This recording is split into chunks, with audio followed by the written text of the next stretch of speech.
ٹھیکیدار جو یہاں پہ لوٹ خسوٹ مچایا کرتے تھے وہ اب نہیں ہونے والے. اور میں اب آہستہ آہستہ یہ گہرا تنگ ہوگا. یہ جو ہماری اسٹیٹ کی گورنمنٹ ہے یہ محتاج ہے سینٹر کی. ان کو پیسہ کھلا دے رہے ہیں ڈیولپمنٹ کے لیے, کوئی کمی نہیں چھوڑی ہے, لیکن کہاں خرچ کر رہے ہیں؟ اپنی آسائشوں کے لیے, اپنی آرام کے لیے لوگوں کا پیسہ لوٹا جا رہا ہے. اور جب ان سے اکاؤنٹیبلٹی مانگی جائے تو کہتے ہیں نہیں جی ہمیں سینٹر والے کچھ نہیں دیتے, اسٹیٹ نہیں دیتے. ارے بابا اسٹیٹ کو لے کے آپ کو کیا کرنا ہے؟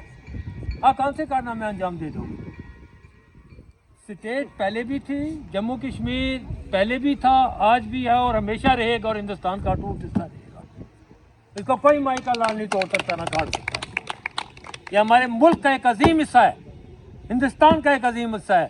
کوئی مائی کا لال اس کو نہیں کاٹ سکتا, کسی میں کوئی ضرورت نہیں ہے اس کو کاٹ لے.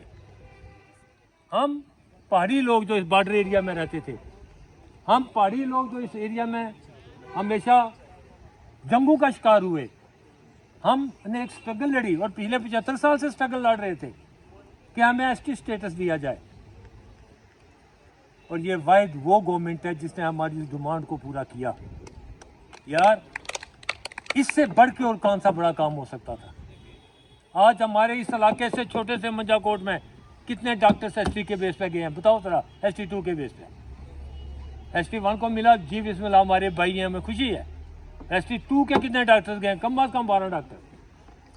میں ایک ہی لائن کی بات کروں گا, انجینئرس کتنے گئے ہیں, بڑے ایگزامز میں کتنے لوگ کوالیفائی کیے ہیں. آج آئی اے ایس میں کافی لوگوں نے ریٹرن پاس کیا ہے ایس ٹی 2 میں.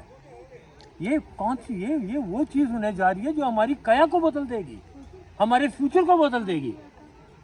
یہ ایڈمنسٹریشن جو یہاں پہ ہے یہ کس کی محرون ملت ہے؟ یہ ہماری گورنمنٹ کی محرون ملت ہے, سینٹرل گورنمنٹ کی محرون ملت ہے.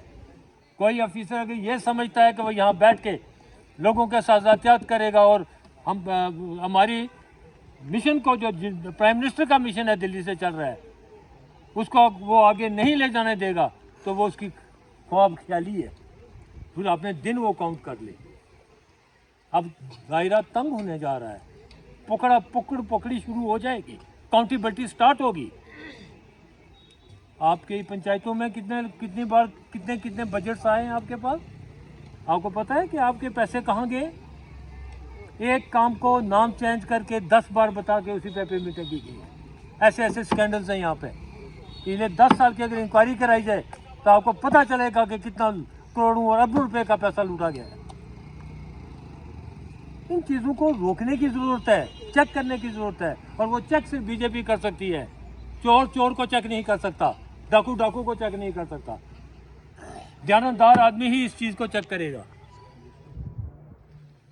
رہا تعلق پارشلٹی کا کہ جی یہ پارشلٹی کرتے ہیں, یہ ہمارے کام نہیں رکھتے ہیں, تو یہ میں گزارش کروں گا ڈسٹرکٹ ہمارے جو پریزیڈنٹ صاحب یہاں پہ تشریف لائے ہیں, میں ان کو کہوں گا کہ اس ایڈمنسٹریشن کے ساتھ ایک بار ایک انٹریکشن کر لیجئے, تاکہ ان کو بھی ایک سگنل جانا چاہیے کہ بھائی آپ ان لوگوں کے لیے ہو, آپ کسی پارٹی کے لیے نہیں ہو, کسی پارٹی کے نمائندے نہیں ہو, آپ کسی ایم ایل اے کے نمائندے نہیں ہو. ایم ایل اے بھی لوگوں کا نمائندہ ہے.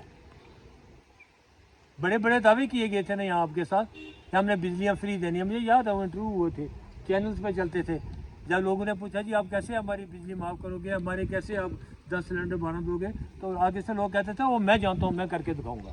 ذرا کر کے دکھائیے آپ, یہ تو وعدہ کیا ہوا ہے نا, اس میں تو کوئی دورائی کی بات نہیں ہے نا, تو کر کے دکھائیے نا آپ. جو کچھ ہونا ہے سینٹر نے کرنا ہے, جو کچھ ہونا ہے بی جے پی نے کرنا ہے. مودی صاحب کے بغیر یہاں پہ کوئی کام جو ہے نہیں چلے گا. ہم ڈر کے پیچھے ہٹتے ہیں, یار ڈرنے کی کیا بات ہے؟ ہم اس ہندوستان کے شہری ہیں, ہمارا حصہ ہے, ہم ہندوستان کے, اور ہندوستان ہمارا ہے. اگر یہ بھی جاتے ہیں ہاتھ جوڑ کے جا کے وہاں سے مانگ کے پیسہ لاتے ہیں, تو کیوں نہ ہم ڈائریکٹ اپنے اس سینٹر کے ساتھ کنیکٹ ہو جائیں جس نے ہمیں سب کچھ دینا ہے اور جو دے رہا ہے.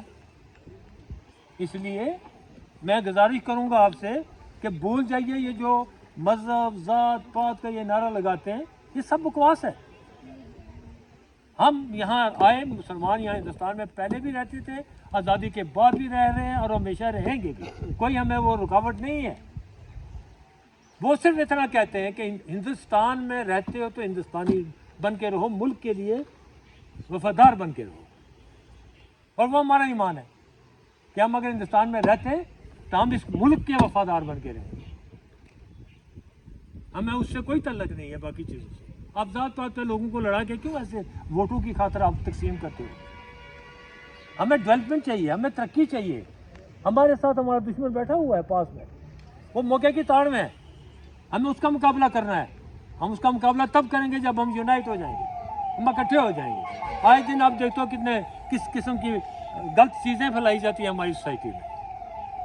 تو ان چیزوں کو ہمیں ریڈریس کرنا ہے. ہمارا ہندوستان ایک عظیم ملک ہے. اس کو پہلے انگریزوں نے لوٹا, اس سے پہلے مغلوں نے لوٹا. ہمارا یہ سونے کی چڑیا کہلاتی تھی ہندوستان. تاریخ کا آپ بچوں کو نہیں پتا, ہم لوگوں کو نہیں پتا.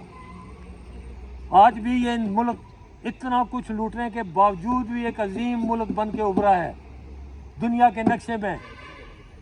ہماری ہر چیز کی قدر کی جا رہی ہے. ہمیں اب سوچنا ہے کہ we are made for India and we are for India. ہماری ہر چیز ہندوستان کے لیے ہونی چاہیے اور ہمیں ہندوستان کی چیز کو استعمال کرنا ہے, کیونکہ India is our country, India is our motherland. ہمیں اس کے لیے سیکریفائس کرنا ہے. میں کچھ شاید زیادہ ٹائم لے گیا. چھوٹی چھوٹی